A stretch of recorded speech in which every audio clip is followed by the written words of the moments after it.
Hello and welcome once again, viewers, to Rome Total War Darth Mod, and this time I have really lowered down the settings a lot just to make sure we don't get any of that nasty lag that we've been having last episode. Right, this time I'll be showing you bridge battles and how to essentially almost always win your bridge battles.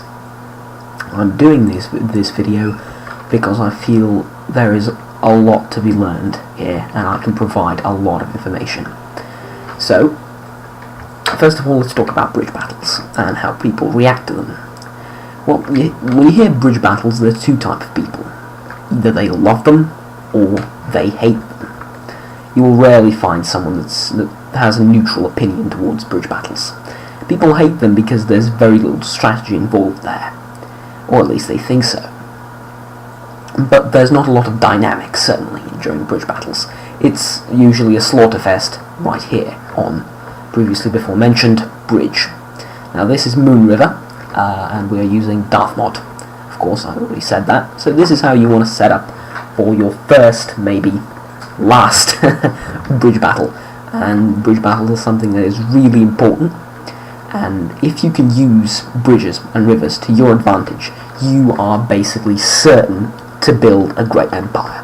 This is one of the most bridges, basically, in bridge battles are one of the most useful aspects of the game if done properly, and I doubt that it will be otherwise in Rome 2 Total War. So first of all, we're going to go about our usual, what can go wrong later on down the line, and first of all, the formations, of course. So this is your formation. Of course, the standard legion, this time with 2 auxiliary cav. I'll explain their role later.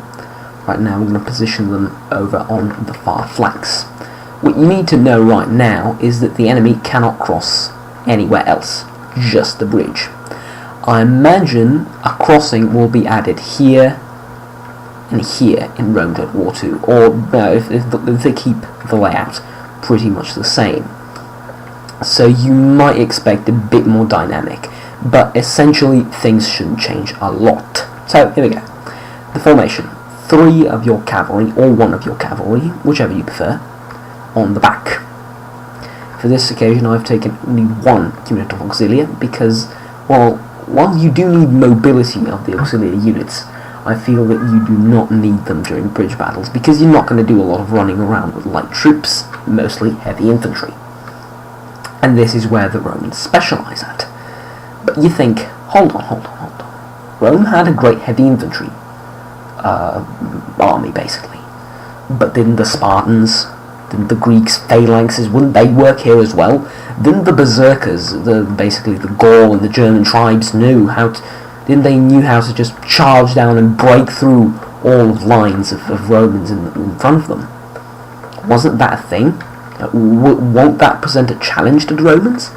Of course it will, and we're going to talk about how to defeat the enemy in those situations. So this is the House of Judei, or Romans, against the Gaul tribes with a lot of infantry and skirmishers. Skirmishers they're not going to be using, basically, because it's a bridge battle. You will not find opportunity to use your skirmishers. Trust me on that one. So first of all, your cavalry in the back. Their use will be, if they break through, if the Gauls break through somehow, you immediately close the gap with all your heavy cavalry, and at the end of the battle, when the Gauls begin retreating, you push in with cavalry, just to finish them off, basically. Auxilia cav, these guys you use to set up right here, and right here.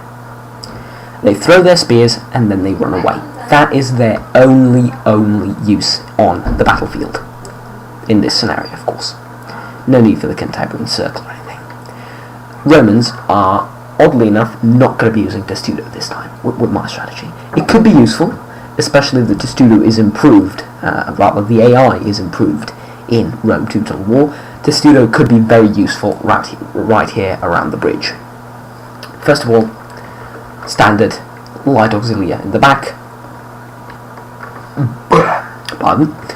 Behind them you will have archer auxilia or Roman archers. So that's it pretty much.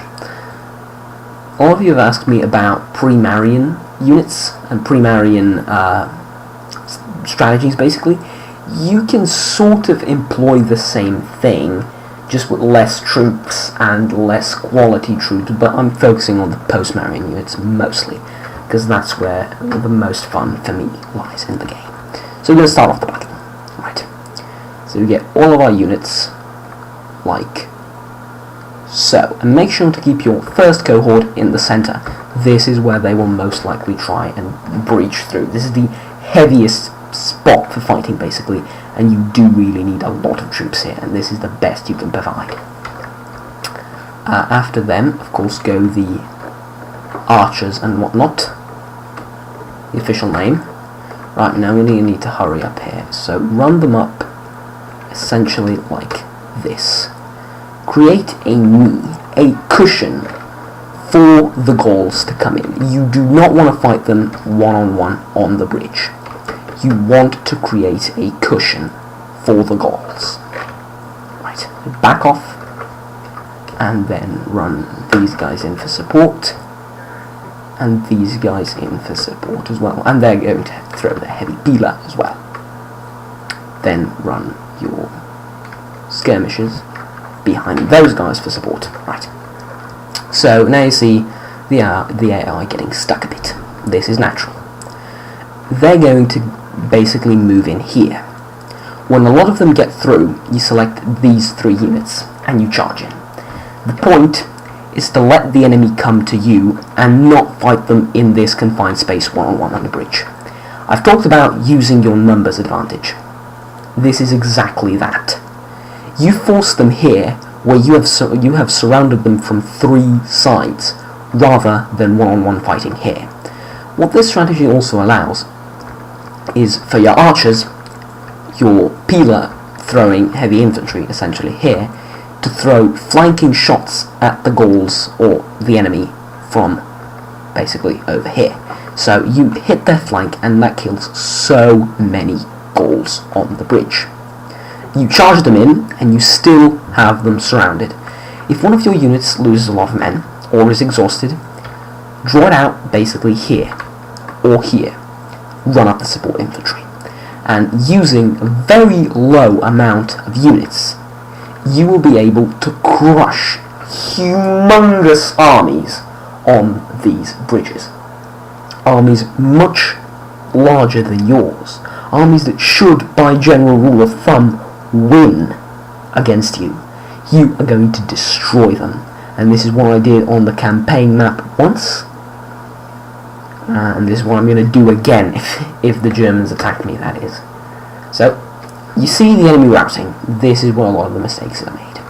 Quickly charge them in, and that's where you lose a ton of troops. No, that's not something you do. Because the enemy has, look, 1, 2, 3, 4, possibly 4 to 5 warbands still fighting. You need to get rid of them. Pull back. Play carefully. When all of them start running, your cavalry will extraordinarily quickly deal with everyone on that bridge. Don't rush. And you're going to be annoyed by the fact that they can't form up proper lines. That's fine. Okay, you know, that is completely fine. They don't have to. And I know I didn't actually use the auxiliary cavalry, so here's a chance to do that right now. March them up. March them up. And hopefully they're going to throw their spears. Now right here I am fighting them one-on-one. That's because they've lost a lot of their men, and look at the amount of Gauls with retreat. I wanted to go withdrawing and retreating, so something between that was withtreating. Awesome. Withdrawing. Look at that huge army. What did I learn? What did we learn last time? That units surrounded from 3 flanks break incredibly quickly. Same thing here. You made the cushion. Here, you made a knee or V, however you want to call it. You charged them in, and they've lost essentially all of their morale. They're stuck with the finest warriors in the front, and their entire army has basically ran off. And from essentially an equal fighting round, we are down to this. half of the Gallic army is running, half is killed. Small remains here. So we're going to charge them down, and now is the time to use your heavy cavalry. Only now is the time to use them. So here we go. You want to pull out your heavy infantry. It doesn't have to be perfect. They don't have to have a perfect way through. In fact, this might actually be better because they're going to have better charge bonuses in some respect. So just charge them in. This may have been actually a bit premature. Rally troops. We talked about that. We talked about how effective it is. I'm just going to continue here for the sake of it. That is how you win bridge battles. And what do they use, first of all? So 1, 2, 3, 4 units of heavy infantry did not see combat. Essentially, 2 units of light auxilia did not see combat. Archers did nothing but fire their arrows. Light auxilia did nothing but sit there. Heavy cavalry took minimum casualties just by charging down the enemy. This is extremely effective. Light auxilia was not used. You use essentially nothing, and you destroy massive armies.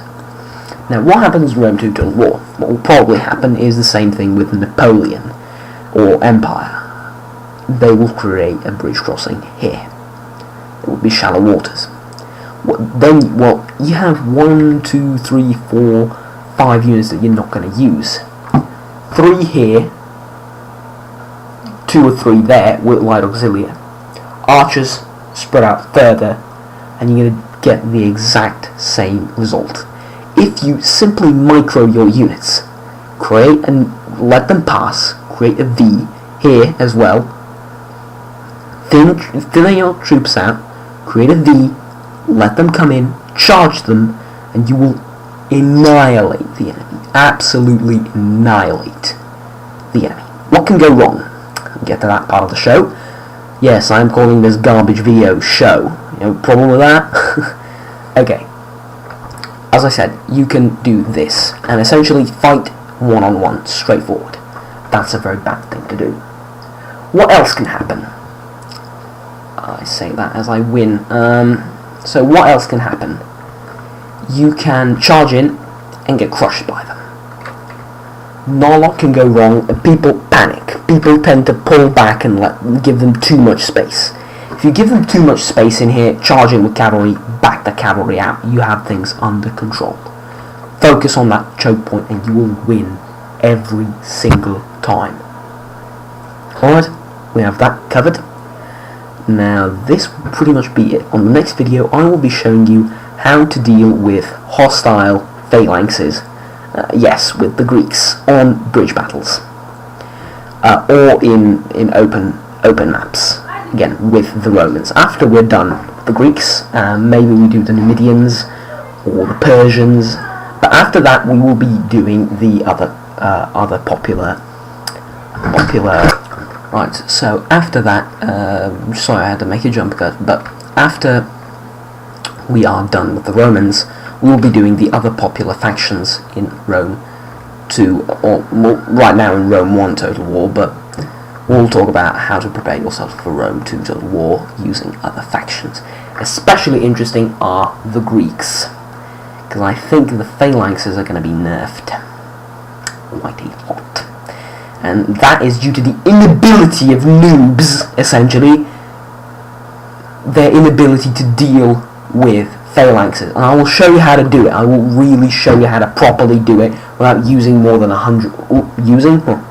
losing more than 100 units. Pre-Marian or post-Marian doesn't even matter. So, again, thank you for watching, and I'll see you guys on the next Preparing for Rome 2 Total War. Bye-bye.